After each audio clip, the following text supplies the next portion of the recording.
Bismillahirrahmanirrahim. Assalamu alaikum and welcome to Be My Guest with Ahmed Goreja. क्या हाल चाल है आप सब लोगों की? जी हाँ, I'm very excited coming back to season 10. Of course, it was a journey.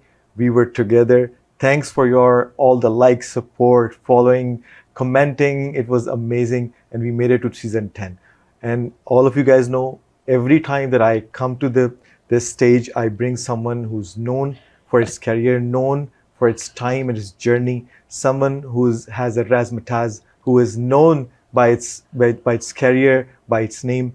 तो हर दफ़ा कोशिश होती है कि ऐसे गेस्ट आपको बुलाते हैं जिनकी जान पहचान आपको भी रखते हैं और हम भी उनको रखते हैं और सब लोग उनको पसंद करते हैं.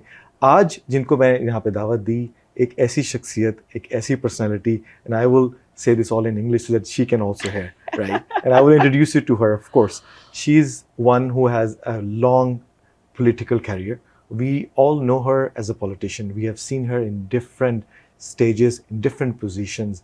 She has been one of those phenomenal mayor where people says she's the favorite mayor of Peel region. Oh. She has been working with the communities, and especially when I say communities, she was one of those mayor who was gelled around with the Pakistani community, has been talking about Pakistan in different forums, has been connected with the Pakistani forums all across Mississauga, all across Ontario. Yes, I'm talking about someone who you have never seen on my set, but this is the first time with season 10, the first episode with the bang, Bonnie Crombie. Wow, well, thank you for that introduction. Assalamu alaikum to everyone who may be watching today, and congratulations on 10 seasons. How many episodes is 10 seasons? So, Bonnie, this is going to be the 106th or 7th episode approximately. 106 or 7, okay. Yeah, it was a journey, and I've always thought of calling you, getting you on this set, but you have been busy.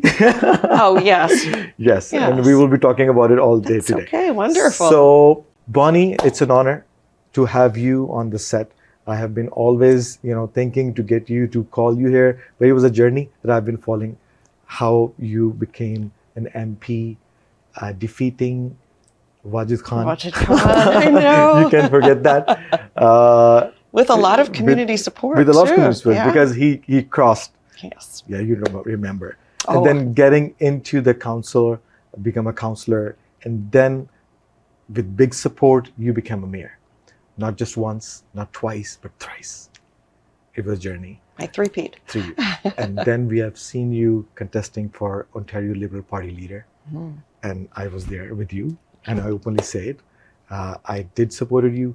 We had Yasser came to the stage. Yes. He's a wonderful man. He's a wonderful man. We have discussed all the policies matter. We've discussed why Bonnie was important. And collectively, Liberals all over Ontario, they elected you. You were there. You were the leader of Ontario Liberal Party. But after 1.5 years, or 2 years, I guess, you decided to resign. It's a journey. I want you to give some light on it. How was your political journey? You were a businessman, woman, and came to the politics. Yeah. But yourself as an immigrant. Right. How was the journey? So it's interesting you start with that because, of course, my parents were immigrants to this country as well. And I've always gone through life with that same mentality that as new immigrants, even though I was first generation, we have to work harder and to be heard and to get ahead. And, my parents always said, get a good education, study hard, and you will get ahead. And for many months now, I've been saying that formula doesn't work for our young people anymore. True. We have children, and if you have children, I have children that have multiple degrees, and they struggle. So the formula doesn't work, and some of that is what drove me into politics to make my community a better place for our children, not just my children, but our children. And I will say, I have always been in the political forum. I joined youth politics at 16. Wow. I knocked on doors throughout my career, went through the ranks of the Liberal Party, of course, because I was a Liberal MP, and then I was leader of the Ontario Liberal Party for many years, and always supported other people's campaigns. Meanwhile, like everyone else, got a good job and rose through the ranks of my own career, got married, started a family. And so politics was not foremost in my life until later in my career, after my children were grown and, you know, they could handle their mother not being home every day anymore. Because when I got elected first, I was in Ottawa 3 weeks out of 4. Wow. But I want people to understand that, you know, I was a business person for 20 years, because people remember now that I have had a 20-year political career. But before that, I had a 20-year business career, and I went through the ranks, and I worked at ad agencies. I worked for the McDonald's Corporation in the US. I had 19 company stores in 5 US states. I did the local store marketing for them. Moved to Los Angeles and worked for the Walt Disney Company. I was the manager of corporate communication. I even made Mickey Mouse a UN Goodwill Ambassador. Came back to Canada and worked for Insurance Bureau of Canada. I did an MBA. I started my own company, Cargo Cosmetics. And then when I had 3 children that needed their mom home, I stepped back. I did consulting from home. I sat a lot of community boards. I was very involved in every community board, you know, whether it was the Blue Ribbon Panel on the Arts, it was the Brain Injury Association, it was the Hospital Foundation. It was so many community efforts that I kind of became that go-to person. When you want something done, you should speak to that Bonnie Crombie lady. So sure enough, when Wajid Khan crossed the floor, they said, you know, you should consider running. Of course, there were 7 people in the race at that time. And some of my good friends, Mufti was in the race too. And he and I are very close friends today. We always have been. And went on to win that seat and defeated Wajid Khan and got a lot of support from the community, established great ties with the Meadowvale Islamic Center. And of course, you well know that I supported the building and the development of that mosque throughout community controversy and this racist that came forward. And, you know, we had a bit of doesn't matter. This was the right decision for the community. And I still stand by that decision. After being an MP, Stephen Harper got his majority and the Liberals were defeated. Many of us were unemployed. And Hazel McCallion, our beloved former mayor, iconic person who built this city. And we were friends and allies. I had been her vice chair on the task force on the arts. And she came to me and she said, you should run for a council seat. And I hadn't thought about it because, of course, you're a federal member of parliament. You're thinking in terms of fiscal issues, immigration issues. I didn't know too much about planning and building then and, you know, roads, bridges, sewers. I was thinking in other terms.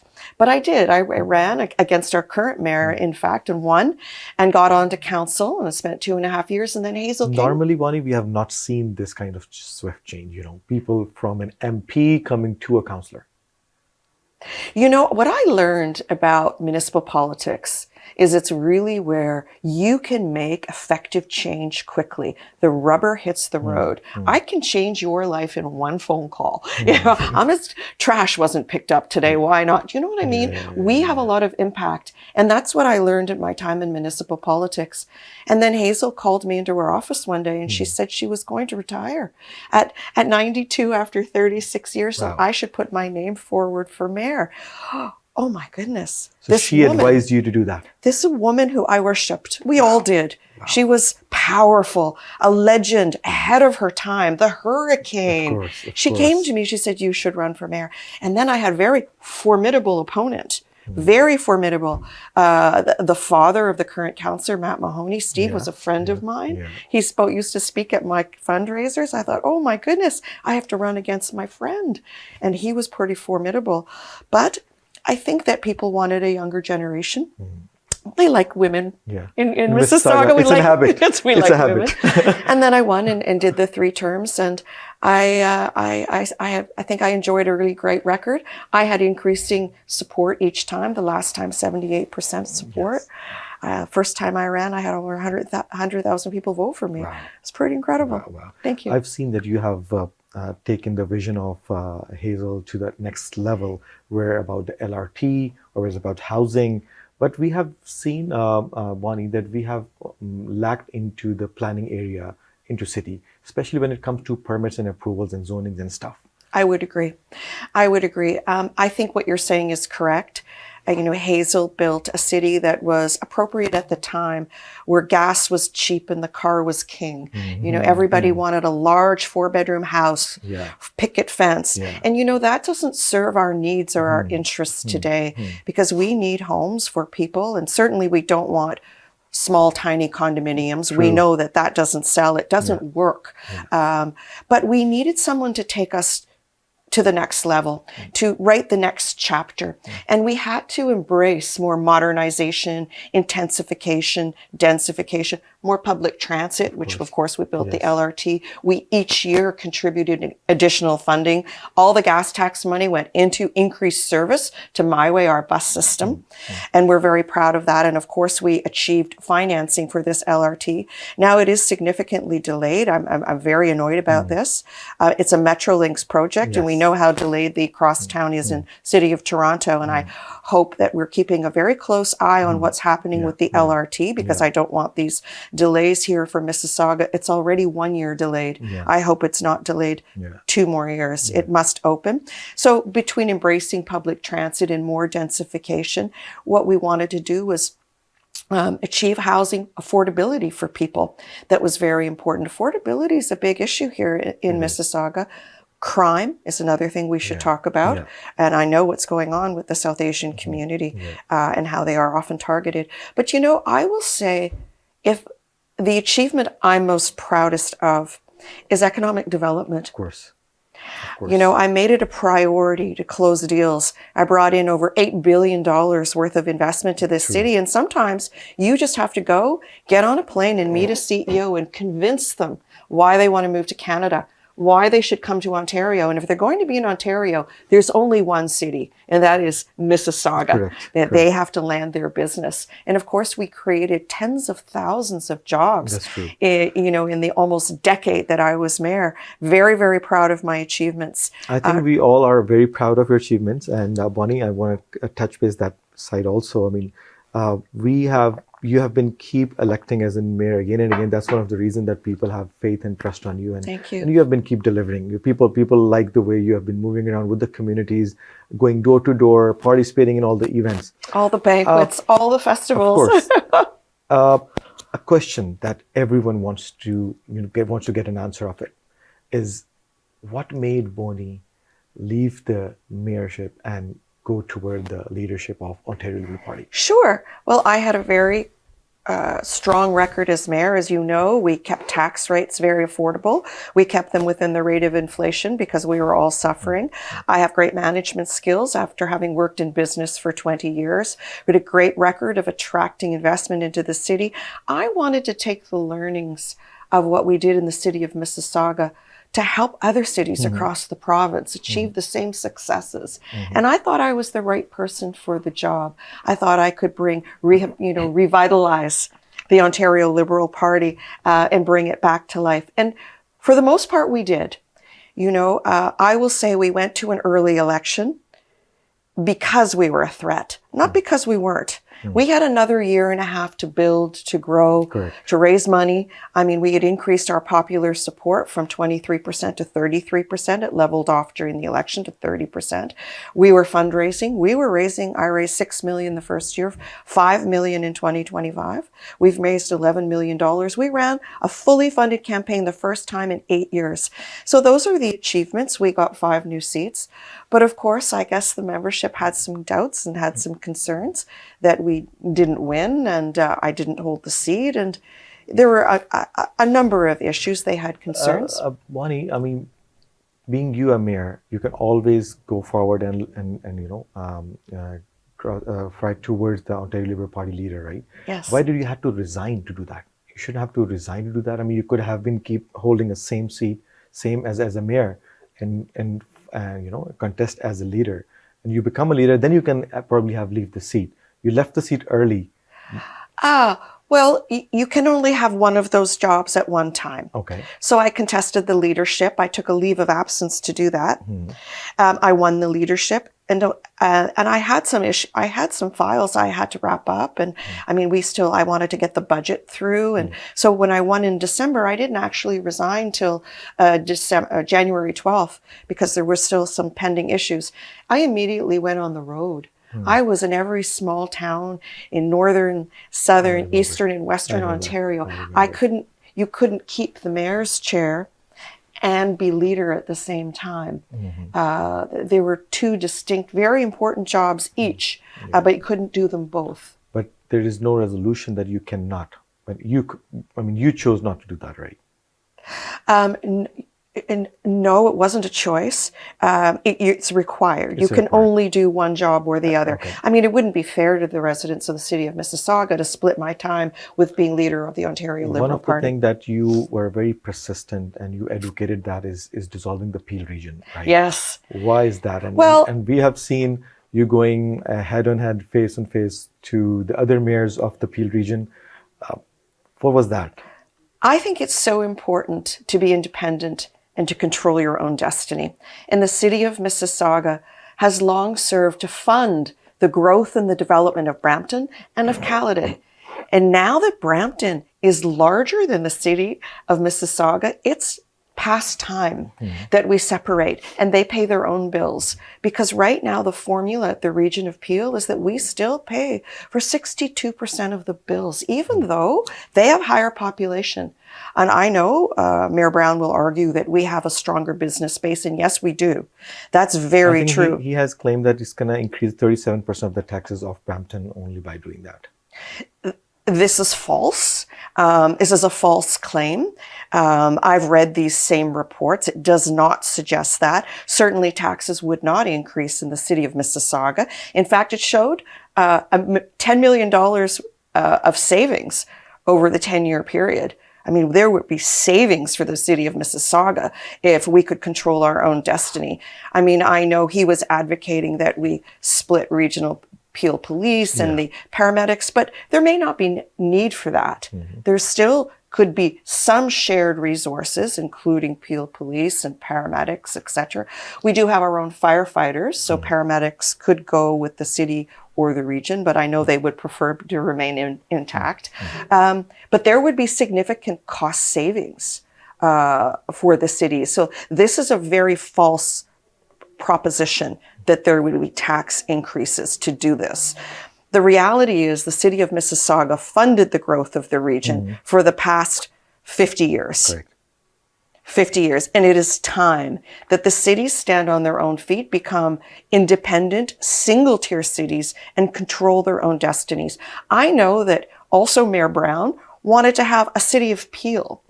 And I also know that that doesn't work culturally. And by culturally, I mean we all have our own distinct identities. Mississauga is very different than Brampton. Brampton is a beautiful city, but it's unique and has different characteristics. It's the flower city. Correct. And Mississauga is different.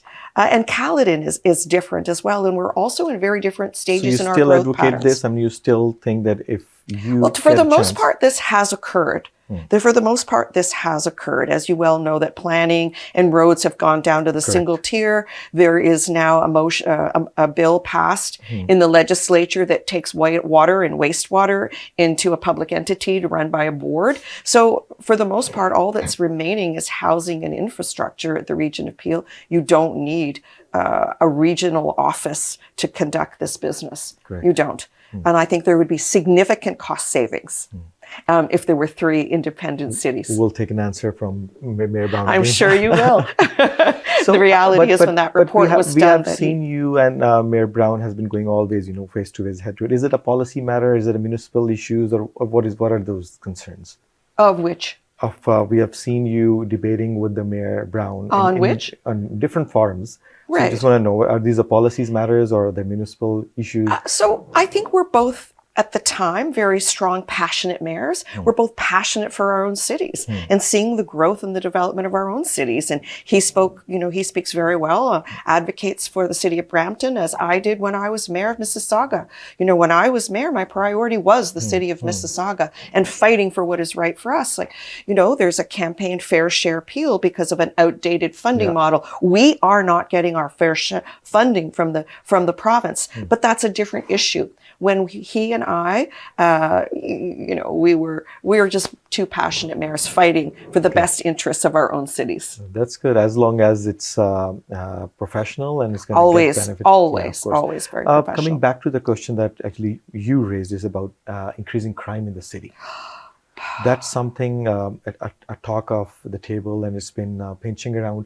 There were days, Bonnie, then we used to go to our beds, leaving our cars open, leaving our doors I remember. unlocked.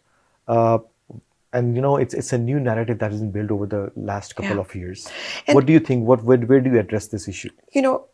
And for a little while, we were the car theft capital of certainly Canada, Ontario, if not Canada, Peel region, and home invasions, we saw increases, violent crimes, and now there's extortion of South Asian businesses. Now, the good news is that we have a really wonderful police service with Chief Nish Durayappa, who leads them.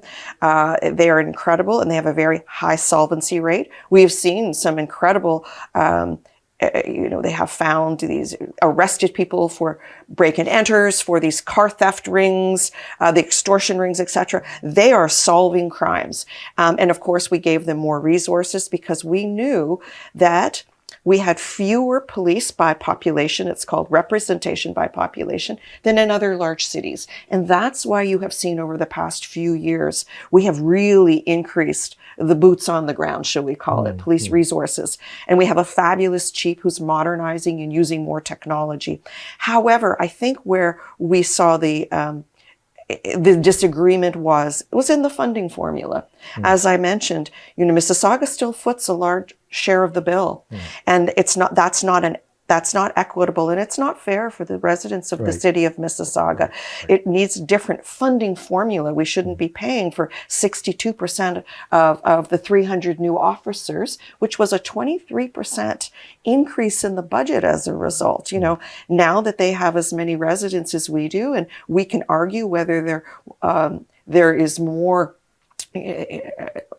activity in the city of Brampton, causing more resources to go to Brampton than in Mississauga. But certainly I support our police. I support our chief. I hired Chief Nish Durayappa. I'm very proud of his record and the record of the deputies and the entire police service. They have really done a lot to help solve crimes. And people were feeling very insecure. Remember during COVID, there were car races on our streets. And the car theft rings and the break-and-enters. But I really feel they've gone a long way to comforting us, to demonstrating to us that they have solved many of these crimes. They have reduced the level of car theft and home invasion, etc. Now, the next issue is the extortion rings that many in the South Asian community have been facing. And I've been reading about this, and I know people personally that have been victims. And this is where the next emphasis should be. And they should do town hall meetings on how to better protect yourselves, etc. But, this stems back from, other types of crime rings. But I know they're on it. And I know that many of the councillors have taken advantage of the services that Peel Police have offered with respect to holding town hall meetings and community meetings to protect ourselves better. If we follow some footsteps of Alberta or some footsteps of US, many different states, that they give you a right of protection, to have an arm in your house for the protection purposes. Well, the laws are different in Ontario. Where I would agree is, and I have heard different mayors talk about this as well, including we need bail reform. Correct. People cannot be out on the streets after having committed violent crimes. We had this bill passed recently, no? Not yet? No. And, the provincial federal level of government said they should be more active. We need everyone working together to solve this. But people who have committed violent crimes should not be out on our streets, not out on bail to commit more crimes. I was talking to one of the sergeant, and he was just talking about the same thing, that we captured the same guy 7 times. Charge and release. Yep. And especially if it's a violent crime, they should not be released. They should not be given bail. They should remain in custody. And that's the bottom line. And that's where we need the reform. We need to be a little stricter because it's protection, safety, and security in our own community. And I will tell you, as I was very proud of my record for economic development, as I told you. One of the ways I sold Mississauga and the province of Ontario was the safety and security. I was pitching a Brazilian company. And we know the crime rate is very high in Brazil. And we know that the traffic congestion is very high. And of course, I came to say that we have a highly talented, highly skilled workforce, correct? We have investments going in our infrastructure, including our transit and transportation. We speak your language here because we have people from everywhere speak many languages. And then I said, and your children will walk to school and ride their bikes to the park. Wow. And they couldn't believe it because, there's a safety is a real issue in their country. The talk of a town these days is a Ridgeway Plaza. Yes. It's been a teething issue for day one, and it's been keep increasing. And there has been an applications for new developments around the plaza, which can decrease the parking space. There has been nuisance complaints. There has been problems going on. There has been different narratives was built by the media on the Independence Day of Pakistan recently. How do you see that? How do you address it? Because people are being panicked because we see it differently. People all across North America see Ridgeway Plaza as of its kind. It's one of its monument kind of plaza where people come together. They congregate, Yes. So how do you see? So it's a good concept, but it's not working. And I know that the council has put what they call an interim control bylaw on the plaza. Yeah. So they've stopped all development for a period of 1 year while they attempt to understand the issues better and fix them. And I know Councillor Matt Mahoney and to the north of him, Councillor Sue McFadden and Martin Reid have been very, very active on these files, very active. So it is a mixed use plaza, meaning there's retail and there are restaurants. Correct. Unfortunately, the permits that people applied for is not always what they ended up with. True. Maybe they've changed hands, or maybe they have, evolved their business because, this was considered, I remember a number of them were retail that now serve takeout or now are restaurants. And that was not the intent to begin with. I know that parking considerations were given so that it reduced the amount of parking because it was to be a retail store. And now it's a restaurant. So of course you need much more parking with restaurants. And it has become the place where people come and congregate, whether it is an Independence Day or a celebration or maybe a place of amusement, a place, right. And it's not working. And it is a lot of nuisance reports from the neighboring communities. There are safety concerns. There are traffic issues. We know that there are, road races and road rage and noise. But Bonnie, this is also impacting a small business. It impacts the businesses around it. It's also impacting the employment which is made by this plaza. That's right. I think there has to be a way around where the city needs to work with the condo management to sort out, because to make this plaza an amusement plaza with the proper bylaws can really work. It can work. It is an interesting concept. It just needs more control. Correct. They need to better control the businesses that are going in and hold them to their business license. You said it would be retail. It's not retail anymore. Totally agreed. Totally agreed. We need to fix the parking, 100%. Right? So the parking is a real issue, and more development. We have to pause that while until we can address the issues that are outstanding here, because it does affect those small businesses. It's very hard to get employment. They are being impacted by the noise and the debris, and the mall owners, the management, have to have their own security. They need to beef up the security because we cannot have Peel Police stationed there at all times. They need to have their own security there at all times. So, it is an interesting concept. I think if they put the right controls in place, it could work. But I know that there are a lot of issues with the neighboring community as well that are very concerned about the other issues. So what we have heard from the business owners especially is business owners they're not putting out any events, right? Right. There's just a restaurant, or they're just operating as a business, right? People from their different walk of fame, when people just come and they celebrate from outside, right? This cannot be controlled by an operator. This has to be either controlled by the police or by the security. Yeah. And I think there's a gap between these two. Yes. The city needs to sit with the management to resolve this and make a concept out of it. Because people are talking about this plaza all across North America. Right. I go to Chicago, I go to New York, people talk about it. Yeah. People are coming from all the way from America to Mississauga. To see this mall, to see this plaza. Yeah. Isn't that interesting? So I think the city needs to really, work together with the management to get it sorted out. So each of these businesses are independent condominiums sold. These are not leased properties. They're not rentals. Correct. These are condominiums. So people own these businesses. So their livelihood is at stake in these businesses. But when they change hands or they change their business model, and decide that the retail wasn't working, or maybe it was a service company and it's not working, but what is working in this mall is restaurant, that becomes a problem because that's not what they were originally licensed for. They don't have the parking to accommodate the new business model in the restaurants, and that's where we have seen the problems arise. Too many people congregating. The hours are too long.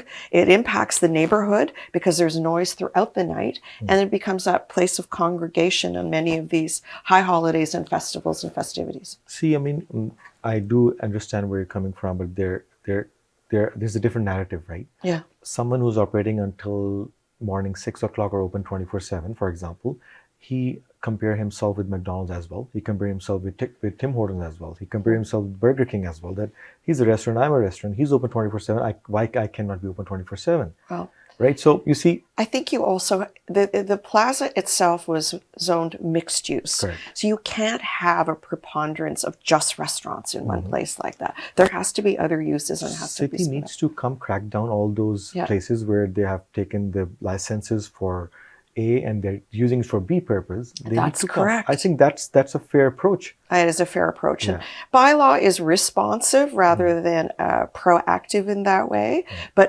perhaps given that they are looking at this mall in the next, it's an upcoming report that will be discussed in the planning committee, you know, the proposed changes, that this is something that they should proactively do to ensure that the businesses operating in each of these locations, each of these condominiums, are the business that was given the approval for. Correct. You said you were a retail, but you're not a retail anymore. You have takeout food here now, or you've become a restaurant. So, you know, I think you need mixed use. You need to spread it out a little bit. So coming back, we have just 5 minutes left. So no problem. Coming back to being a leader of Ontario Liberal Party. Yes. I remember meeting you a couple of times with coming to your victory speech. There were a lot of things that you have been talking about, and I just want to recall those. Thank you. Number one was we spoke about 413, Highway 413. Liberal wasn't really in favor of doing that, right? Though if I open a poll, and I open my poll many times on my TV channel and on different public forums, and we have seen people always supporting 413. That's one thing. It depends where. Where? That's right. If you're in 416, you don't support 413. And coming back to the healthcare side, that's something has been very disturbing to a lot of people. Yes. That we don't have a lot of facilities, and then we have a lot of problem when people are going to emergencies. You know, yes, they have to wait for longer family time. Doctors, family doctors. So these were a couple of your narratives that I remember that very good, and you came forward with, and I did support it in some ways. Getting yourself as a leader of Ontario Liberal Party. And losing your seat. Yes. You know, this is something, you know, shattered a lot of confidence in a lot of people. It did. Why? It did. Because you being a mayor where you yourself got elected with no party label. Yes. And then you have a party label and being a leader. Yes, you that's what we lost that saw. seat and with Sylvia. Right. So it doesn't matter who the opponent is. Let me just say that some of the issues you raised were so near and dear to me. I'm in politics to make a difference to people, to make a positive impact in their lives. And, you know, the first thing I saw was the affordability crisis because people are really hurting. Costs are rising. We see grocery costs so high, yet these big grocery chains are still making so much money. And, you know, there are stock prices increasing and the executives are getting bonuses. Healthcare, people, wait times in hospitals, wait times to see doctors, people using emergency rooms because they don't have access to a family doctor or family medicine. Our education system. Schools are crumbling, classrooms are overcrowded, we don't have special education teachers. These were the things that concerned me. Housing, building housing that is affordable for people. So these are the things that we focused on as the Ontario Liberal Party. Now, if you want to know about the seat, I will say, as leader, my job was to sell this message right across the province. So, of course, I didn't spend a lot of time back in Mississauga and certainly not in the riding itself. I've been out a few times, but not nearly enough. And it was a problem. I will say that quite confidently, we won the advance polls in Mississauga, the Ontario Liberal Party. And then I think what we saw was a real influx of resources, both financial, resources and people resources in the last 10 days to the last week. The premier was in Mississauga all the time. You know, we hear rumors that staff in the city of Brampton were mobilized to help the mayor's mother-in-law, city resources being used. Whether this is true or not, this should be investigated. Certainly we saw a lot of money coming in because suddenly billboards changed to conservative advertising, bus shelter ads changed. You know, we were seeing speeches about giving false impressions of my record as mayor, shall we say, because we know my record as mayor. We know that our tax rates were around the level of inflation and no higher and no less, that we had a very strong investment record and I had a lot of strong support. So what you say, I think, is correct. I was a very strong leader for the city of Mississauga, but you know, maybe the Ontario Liberal Party brand was not, they're not ready to vote yet. I think there will be a breakthrough soon. I mean, we did achieve 30% of the vote across the province. Maybe the city wants to see you mayor again. Well, thank you for that. I'm not making any commitments today. I'm taking a pause, you know, after resigning. It's given me the opportunity to kind of reflect on what's important to me. My family, of course, my daughter's about to have a baby. So I'm going to be the first time grandmother. I'm so excited, you know, and really take stock on what's important to me. And I know what I really love. And of course, that is serving the community and making a positive impact on people's lives, changing people's lives. You know, Hazel said that she thought I had real leadership abilities. She said, I saw you, Bonnie. You're always willing to put your neck out and take a strong position. Bonnie, you remember me telling you the same thing. Thank you. When you were, when I, you know, contest for the Ontario Liberal Party leader. And my question was, Bonnie, why? Why? Because we have seen you doing so great. Thank you. As a mayor. Thank you. And we always want to, you know, see you as a mayor. Because oh my gosh. It's not just coming from my end, it's coming from all the community I'm talking about. And I love the Muslim community, the Pakistan community. I've always stood with you, always, no matter what the issue. I've celebrated with you. I have mourned with you. You know, there have been weddings and festivals we share in that. And I thought that was so important to me as mayor to share in those, like to be the cheerleader, to be the ambassador for the city, as well as the CEO. Is there any intent for you to coming forward again for the mayorship? So, as I was saying, you know, I'm really taking stock on what my options are at this point in my career and how much I value public service and contributing. And I love my city. I just want to say there's a strong rumor going on. How passionate I am about my city. I love the city of Mississauga. You know, we chose to live here, to raise our families and to stay here. And I love the city. But this is a time for me, and so I'm not making any commitments today, to kind of evaluate the options that are available to me. Let us all comment on this one.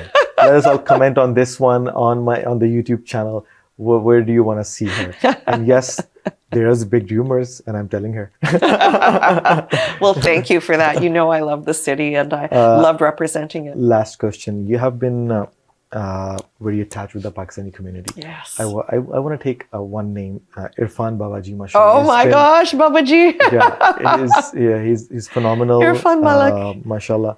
He's been one guy who's been always advocating about you wherever he's sitting. God bless him. He always talked very good about you. He's been always, you know, putting all the community, bringing together to you, getting you around. He is a champion for the community as well.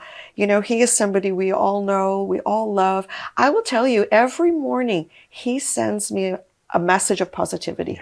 A positive message about, you know, be the leader that you can be, the strongest leader, be your best self. Every morning he sends me a strong, positive message. And he's just been such a delight. I love him so much. But I'm not the only one. We all love him. He is ours. Bonnie, as Mayor Brown has been to Pakistan many times, right? Yes. We also want you to see. I want to come to Pakistan. Going to Pakistan, visit Pakistan. I had some plans and they had to be changed. And I know even during COVID, I had planned to go and it had changed. And I will go. I make that commitment to you. I have been to India.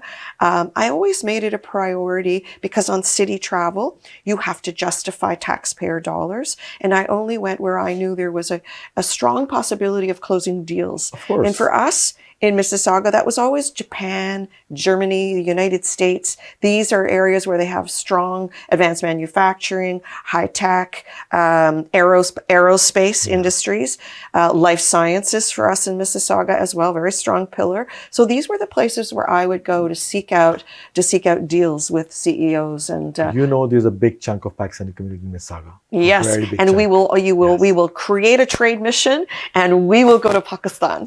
Yes, and like once again, we are looking forward for you to come toward the mayorship again, and the Pakistani community would definitely love to support you. And your vision is something that we have seen in you, and you have really brought change to the city. Inshallah. Thank you very much, Bonnie. It's an honor, it's a pleasure to have you on the set.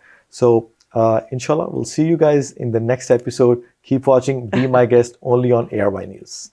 Oh,